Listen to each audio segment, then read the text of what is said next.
ایک دفعہ ایک شخص آپ صلی اللہ علیہ وسلم کی محفل کے اندر کچھ انگور لے کے آ گیا اور اس نے خواہش ظاہر کی. اس نے بولا کہ آپ صلی اللہ علیہ وسلم میری خواہش ہے کہ آپ انگور کھائیں. آپ صلی اللہ علیہ وسلم نے اس میں سے ایک انگور اٹھایا اور پھر بعد میں انگور کھانا شروع کر دیا. آپ صلی اللہ علیہ وسلم کی ایک عادت تھی کہ جب بھی ان کے پاس کوئی کھانا لے کے آتا تھا محفل کے اندر تو وہ سب میں تقسیم کر دیا کرتے تھے، مطلب سب کو دیا کرتے تھے کھانے کے لیے. تو اس دن آپ صلی اللہ علیہ وسلم نے انگور اکیلے کھائے، کسی کو دیے نہیں. تو سارے صحابہ جو ہیں وہ آپ صلی اللہ علیہ وسلم کو کہنے لگے کہ آپ صلی اللہ علیہ وسلم آج تو آپ نے ہمیں صلح ہی نہیں ماری، آج تو آپ اکیلے ہی کھا رہے ہیں، آج تو آپ نے ہمیں پوچھا بھی نہیں ہے. تو آپ صلی اللہ علیہ وسلم ان کی یہ بات سننے کے بعد جو ہے مسکرانے لگے، پر کھاتے رہے تب تک جب تک انگور ختم نہیں ہوئے. اور جب وہ شخص اٹھ کے چلا گیا نا تو آپ صلی اللہ علیہ وسلم نے صحابہ کو کہا کہ تمہیں پتہ ہے کہ وہ شخص جو انگور لے کے آیا تھا نا وہ انگور کھٹے تھے.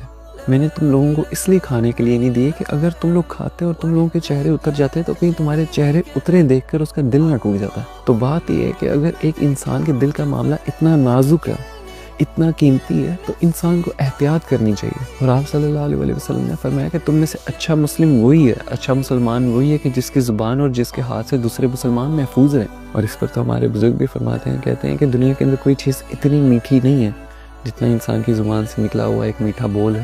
اور کہتے ہیں کہ دنیا کے اندر کوئی چیز اتنی زہریلی نہیں ہے جتنا انسان کی زبان سے نکلا ہوا ایک کڑوا بول ہے.